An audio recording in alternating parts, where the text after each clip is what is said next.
Ich habe lange überlegt, ob ich diesen Schritt wirklich gehen soll. Vielleicht siehst du es mir an, ich bin nervös. Das ist heute das erste Mal, dass ich mich vor die Kamera wage. Bisher habe ich mich hinter meiner Stimme versteckt oder andere Stimmen hinter Texten und Bildern, weil es sicher war. Aber sicher bringt uns nicht weiter. Sicherheit kein Schmerz. Ich habe mich heute dazu durchgerungen, mein Gesicht zu zeigen, weil ich spüre, dass Worte allein manchmal nicht reichen. Nicht bei diesem Thema, über das wir hier sprechen. Und vor allem nicht bei dem Schmerz, den viele von euch gerade fühlen, den ich nur zu gut kenne. Ich weiß, wie es ist, einen Menschen zu verlieren, dem man eigentlich die ewige Liebe geschworen hat. Ich weiß, wie sich diese Stille anfühlt, wenn der Mensch, der dein sicherer Hafen sein sollte, plötzlich zur Festung wird. Wenn du alles tun würdest, um die Verbindung zu retten, aber du rennst nur gegen eine Mauer. Es fällt mir nicht leicht, das so offen auszusprechen. Es tut weh, immer noch. Aber ich glaube, wir müssen diesen Schmerz teilen, damit er uns nicht auffrisst. Und genau deshalb bin ich heute hier. Nicht als Experte von oben herab, sondern als jemand, der mit mir im Graben steht. Und vielleicht kennst du genau diesen Moment, der oft der Anfang vom Ende markiert. Dieser Moment, in dem Worte versiegen. Wenn du versuchst zu reden, zu erklären, zu flehen und von der anderen Seite kommt nichts. Kein Streit, kein Schreien, nur eisiges Schweigen. In der Psychologie nennen wir das Stonewalling oder einfach gesagt Mauern. Kennst du diesen Moment? Du stehst vor deinem Partner, dein Herz rast, du willst den Konflikt lösen, du flehst innerlich nach einer Reaktion, aber von der anderen Seite kommt nichts. Keine Mimik, kein Wort, kein Blickkontakt. Es ist, als würdest du gegen eine Betonwand reden.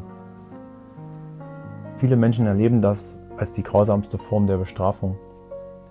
Du denkst vielleicht, er macht das mit Absicht, er will mich verletzen, er ist kalt, manipulativ und es ist ihm egal, wie ich mich fühle. Aber was ist, wenn ich dir sage, dass in den meisten Fällen genau das Gegenteil passiert? Was, wenn dieses Schweigen kein Angriff ist, sondern ein total biologischer Zusammenbruch? Ein renommierter Paarforscher nennt das Stonewalling eines der gefährlichsten Beziehungsmuster überhaupt ist.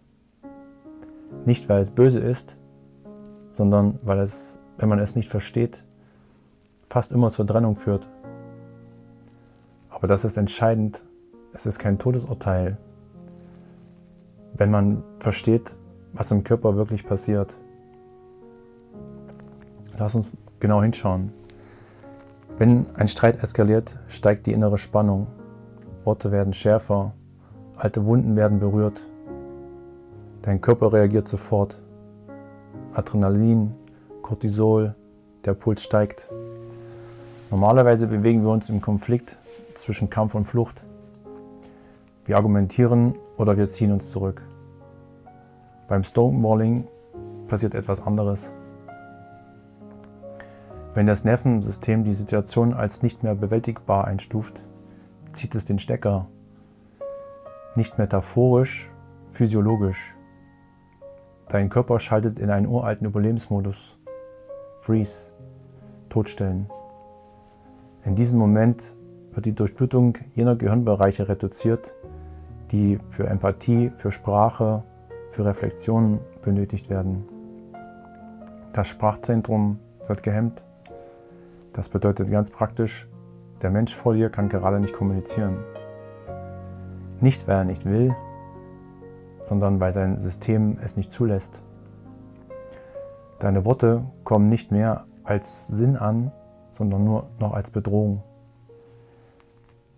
Sein Körper kennt nur noch einen Befehl: runterfahren, stillhalten, überleben. Von außen wirkt er ruhig, vielleicht sogar kalt, abwesend, arrogant. Aber im Inneren herrscht Chaos. Das Schweigen ist kein Werkzeug, um dich auszusperren. Es ist der verzweifelte Versuch, nicht innerlich zu zerbrechen. Und genau hier beginnt der Teufelskreis. Wenn du eher ängstlich gebunden bist, ist dieses Schweigen für dein Nervensystem der maximale Alarm. Schweigen bedeutet tief innen Bindungsabbruch, Verlust, Gefahr. Also kämpfst du. Du wirst lauter, dringlicher, du forderst eine Reaktion.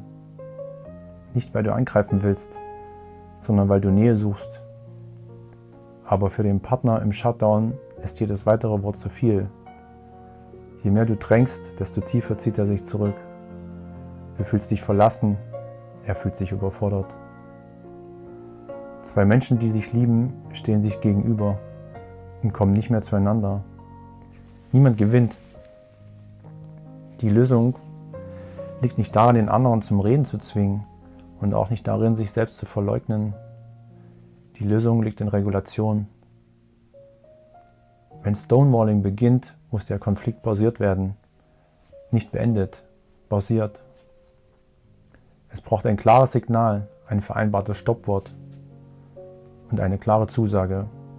Ich brauche eine Pause, ich komme zurück. Diese Zusage beruhigt das Nervensystem. Nach etwa 20 Minuten kann das Gehirn wieder online gehen. Erst dann ist echte Verbindung wieder möglich. Stonewalling tut weh.